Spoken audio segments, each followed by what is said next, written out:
हनुमान् श्रीपदो वायुपुत्रो रुद्रो नघोजरः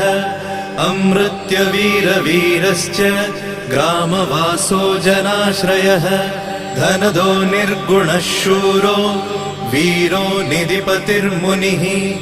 पिङ्गाक्षो वरदो वाग्मी सीताशोकविनाशकः शिवः शर्वत्परो व्यक्तो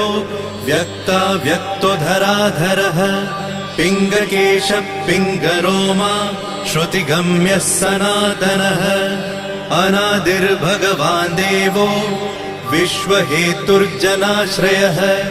आरोग्यकर्ता विश्वेशो विश्वनाथो हरीश्वरः भर्गो रामो रामभक्तः कल्याणप्रकृतिस्थिरः विश्वम्भरो विश्वमूर्तिर्विश्वाकारश्च विश्वपः विश्वात्मा विश्वसेव्योऽथ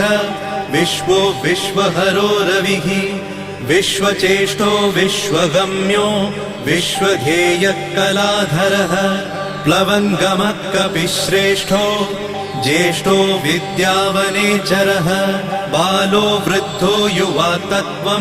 तत्त्वगम्यः सुखो यजः अञ्जनासूनुरव्यग्रो